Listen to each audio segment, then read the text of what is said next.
As Chairman of the Disclosure and Barring Service, I'm delighted to welcome you to the DBS Spring Conference. I hope that today's conference will provide you with helpful insight into the DBS and a key role we play within the safeguarding arena. I'm very proud of DBS achievements and the work that we do. So for those of you that are new to DBS, let me provide some background to our organisation, what we do and why we do it. Our purpose at DBS is to protect the public by helping employers make safer recruitment and employment decisions, and by barring individuals who pose a risk to vulnerable people from working and volunteering in certain roles. We do this by providing disclosure and barring functions on behalf of the government. This includes processing DBS checks for England, Wales, Jersey, Guernsey and the Isle of Man, and providing barring functions for England, Wales and Northern Ireland. We provide an important service, helping to safeguard and protect people in our society while ensuring proportionality and protecting the rights of individuals. We do this by providing criminal record information and making necessary barring decisions to help employers from all sectors, public, private and voluntary, make better informed and safer recruitment decisions. Our vision at DBS is to make recruitment safer by being a visible, trusted and influential organisation and provide an outstanding quality of service to all our customers and partners. We encourage our people to understand the important safeguarding contributions they make and feel proud to work here. Events like today's conference will help us to achieve this vision. The Spring Conference is an extra online conference we are hosting this year, in addition to our main annual DBS conference, which some of you will be familiar with and we are planning on holding in the autumn. Today is a fantastic opportunity for you to hear from DBS colleagues on a range of topics which you, our existing stakeholders, have told us that you would like to hear more about.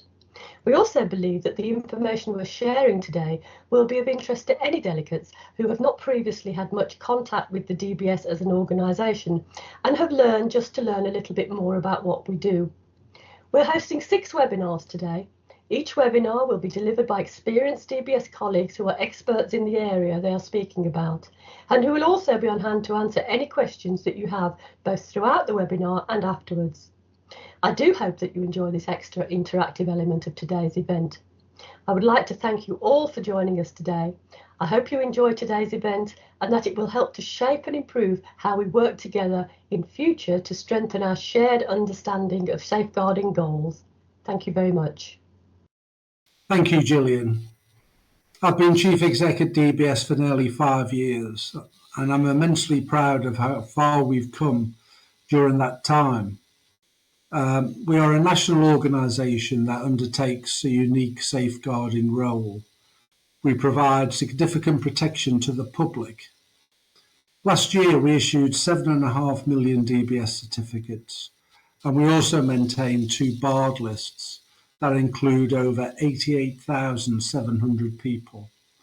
In order to do this, we're also a significant employer, employing 1,200 people across sites in Liverpool, in Darlington, and also nationally, as home working has enabled us to recruit from much further afield. In 2020, we launched our 5-year strategy. We are now in the 4th year of this and have, at our midpoint, had achieved most of our objectives.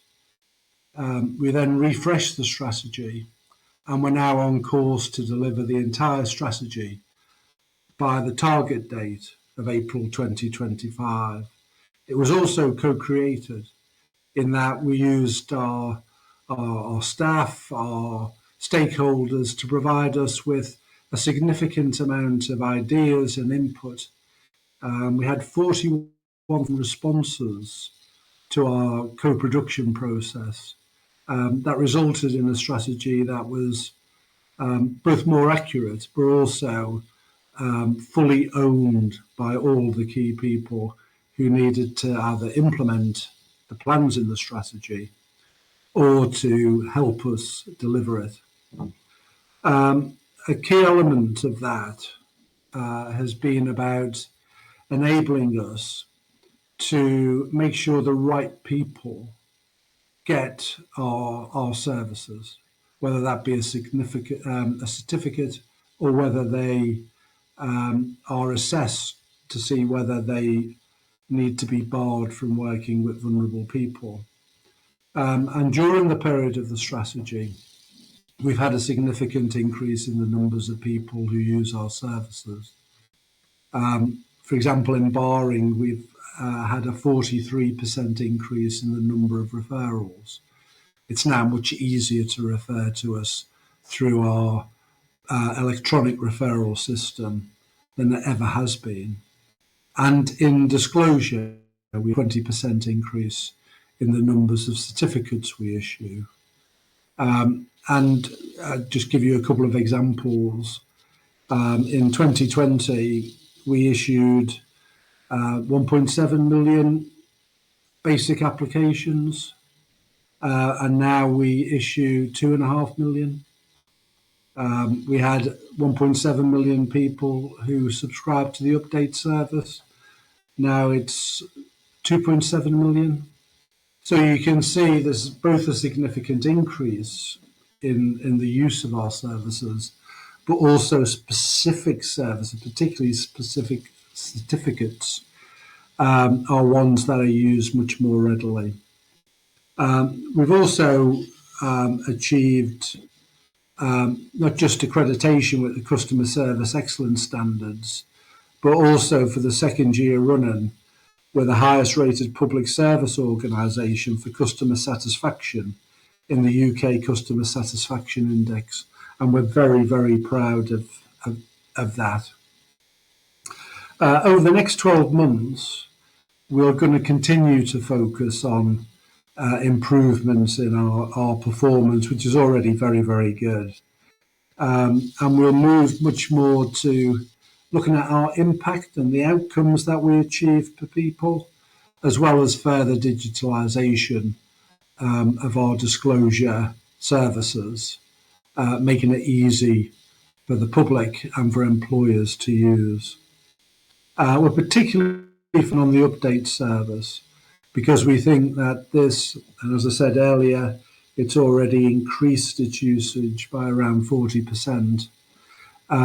We think that there's a real call for people to use the update service. And so we've done a lot of work in preparing ourselves to have a service that is much easier to use for people across the country. And the webinar we're doing today, and some of the particular sessions in that, there's one on the update service, which I think I would highly recommend. We support safeguarding in many different ways. And holding events like this and sharing our information as far as possible, we think we can make a contribution. But we also don't just do webinars like this. We have a website that's easily accessible.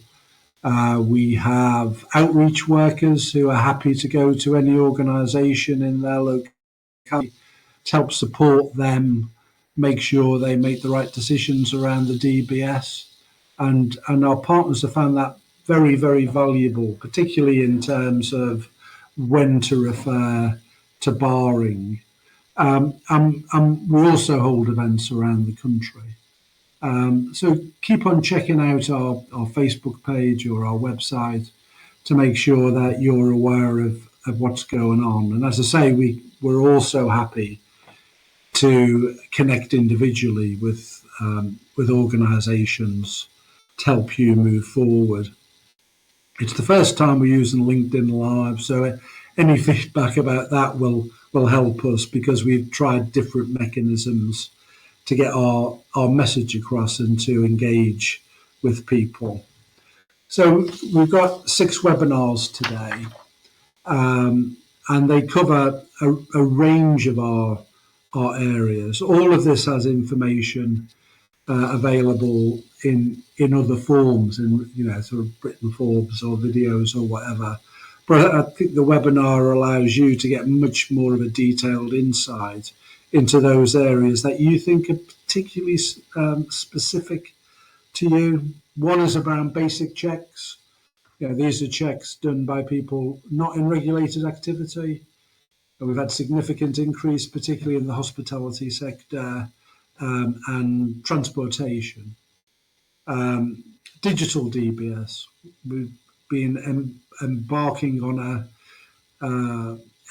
a process to severely improve our technology and how people can access our services digitally. And we've got an interesting story to tell about that. The third is around transferable harm and reporting to the DBS. And these are things like harmful behaviour outside work, and how that impacts upon safeguard, and also how that is relevant to whether or not someone is included on the barred list or not. There's a session on myth busting in terms of our processes. We're often accused of being much slower than we are, and also our processes are more complicated than they are. I think we want to disabuse people of some of the myths around us. One on the update service, which, as I say, more and more people are using to, and we encourage that. One, because it's cheaper for the public purse. It's £13 to update as opposed to £38 to register. But also it's much more accurate. It's much more timely for employers to have that information. So it's a win-win all round. And then a webinar on safeguarding and particularly decision making, and making sure the right information is provided. Because in order for us to bar people, there are some specific information that's highly relevant and some that isn't relevant. And I think for those people and organisations who may well refer to our barring service, it's important to know what is relevant in terms of regulated activity and our decision making around barring.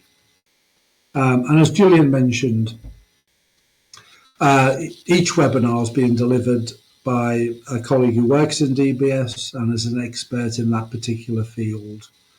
And we hope you engage with it and ask whatever question you think is relevant to you. So I hope that you enjoy the sessions, or whichever sessions you go to, and you find them useful. And see this as a part of our relationship. If you need to get in touch with us, feel free. And we are more than happy to keep that dialogue going. So enjoy the day, and thank you.